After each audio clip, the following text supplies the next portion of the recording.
সুদানে যে বড় বড় হামলা হয়েছে এবং একটা গৃহযুদ্ধ এখন সুদানে চলছে দীর্ঘদিন ধরে। গৃহযুদ্ধ যেটাকে হাদিসের পরিভাষায় বলা হয়, নবী সাল্লাল্লাহু আলাইহি সাল্লামের হাদিস বাদিরু বিল আমালি সিত্তান, সেখানে নবীজি সাল্লাল্লাহু আলাইহি সাল্লাম গৃহযুদ্ধকে শব্দ চয়ন করেছেন ইস্তিগফাফাম বিদ্দাম।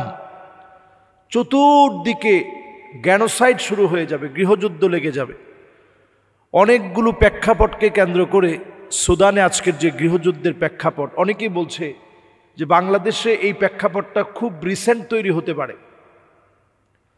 সুদানের ভিতরে সামরিক ঘাঁটিতে আক্রমণ সহ নিরস্ত্র সাধারণ জনগণের উপরেও অস্ত্রধারীরা তারা সেনাবাহিনীর বিপরীতে দাঁড়িয়ে তারা কিন্তু গুলাগুলি করছে এবং নিরস্ত্র মানুষের উপরে গুলি চালাচ্ছে। পয়েন্ট অফ ভিউ থেকে বোঝা যাচ্ছে যে সুদানের আজকের সৃষ্টি এই পরিস্থিতি কতটা ভয়াবহ, যেখানে আমরা বলছি যে ১৫০০ জনকে মেরে ফেলেছে। টেলিগ্রামের বিভিন্ন ভিডিও বলছে এর চাইতে ভিন্ন রকম তথ্য, এর চাইতে বেশি সংখ্যক মানুষকে হত্যা করা হয়েছে। এবং এই হত্যার ভিডিওটা এতটা নৃশংস ভিডিও, যেই ভিডিও আমাদেরকে অবাক করে দেয় যে কিভাবে মানুষকে মানুষ এইভাবে মারতে পারে। মানুষ পালিয়ে স্বস্তি পাচ্ছে না, শান্তি পাচ্ছে না। এই বিষয়টা যদি আমরা চিন্তা করি যে ইস্তিগফাফাম বিদ্দাম, চারদিকে গ্যানোসাইড হবে, রক্তারক্তি হবে, নবীজি সাল্লাল্লাহু আলাইহি সাল্লাম বলে গেলেন। সুদানে যে পরিমাণ মুসলমান রয়েছে তারাও রয়েছে স্বস্তির ভিতরে, আতঙ্ক ভয়। সুদান কিন্তু অনেক আদিকাল থেকে মুসলমানদের আদি নিবাস এবং সেখানে অনেক বড় বড় উলামায়ে কেরাম সারা বিশ্বময় ছড়িয়ে দিয়ে, দিনের দাওয়াতকে ছড়িয়ে দিয়ে তারা সুপরিচিত আলেম। সুদানের এরকম অসংখ্য উলামায়ে কেরাম রয়েছে যারা বিশ্বময় পরিচিত। এই দেশটার মধ্যে এখন এমন একটা পরিস্থিতি এবং সৃষ্টিও এই পরিস্থিতির ব্যাপারে যে হামলা সুদানে হলো, এরপর আরব বিশ্বের সবাই এই বিষয়ে ন্যাক্কারজনক মন্তব্য করেছে, ঘৃণা জানিয়েছে, প্রত্যাখ্যান করেছে। নানা কারণে সুদানকে কিন্তু পিছিয়ে রাখা হয়েছে এবং পরিকল্পিতভাবে এই সুদানকে শেষ করে দেওয়ার একটা প্ল্যান নেওয়া হচ্ছে।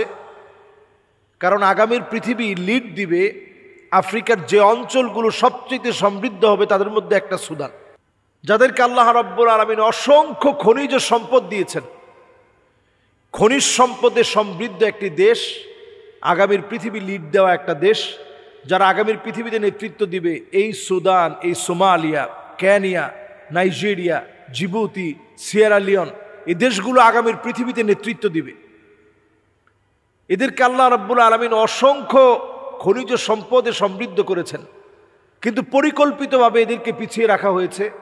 যে কোনো রোগ দেখবেন, এইডস তাদের এখানে ব্যাপ্তি ঘটেছে, নানা রকমের রোগ তাদের এখানে দেখবেন ছড়িয়ে যায় তাড়াতাড়ি। এবং দেখবেন ভ্যাকসিনের নাম করে নানাভাবে তাদের উপরে বিভিন্ন কিছু পোস্ট করা হয়, যেটা এলাকা থেকে এলাকায় হাজার হাজার মানুষ মারা যায়। এখন সবচেয়ে ভয়ঙ্কর আকারটা ধারণ করিয়েছে সুদানে গৃহযুদ্ধ লাগিয়ে দিয়ে। আমরা আল্লাহর কাছে এই সময়ে মানবতা বিরোধী যত কর্মকাণ্ড চলছে এদের বিরুদ্ধে আমাদের অবস্থান পরিষ্কার। মানবতা বিরোধী প্রত্যেকটা কর্মকাণ্ডকে আমরা ঘৃণা ভরে প্রত্যাখ্যান করি এবং আমাদের বাংলাদেশকে এখন সজাগ হতে হবে। নবীজি সাল্লাল্লাহু আলাইহি সাল্লাম হাদিসের মধ্যে বলে গেছেন, ইমারাতুস সুফাহা, নির্বোধ ব্যক্তিরা যদি দায়িত্ব পালন করে তাহলে দ্বিতীয় নাম্বার যে শাস্তিটা আসবে কাসরাতুস শারত, অধিক পরিমাণে শর্ত শারায়েত বেড়ে যাবে। এবং বিদেশের অনেক রকম কূটনৈতিক নিষেধাজ্ঞা, বিভিন্ন ধারা উপধারা বিভিন্নভাবে দেশের উপরে অর্পিত হবে। ছোটখাটো বিষয় নিয়ে দেশের ভিতরে নানা ধরনের কুন্দল লাগিয়ে দেওয়া হবে। দেশে কিছু হলেই মৌলবাদ, জঙ্গিবাদের উত্থান, এ জাতীয় কথা বলে দেশকে পিছিয়ে দেওয়ার ষড়যন্ত্র করা হবে। এরপরে নবীজি বলেছেন বিয়াউল হুকম, টাকার বিনিময়ে হুকুম আদালত সব বিক্রি হয়ে যাবে। আমরা তো এগুলো দেখতে পাচ্ছি আমাদের দেশে। এরপরে চতুর্থ নাম্বারে যেটা আসবে সেটা হচ্ছে ইস্তিগফাফাম বিদ্দাম, গৃহযুদ্ধ লেগে যাবে। তো আমাদের দেশটা কোনোভাবেই শঙ্কা মুক্ত না। এইভাবে করেই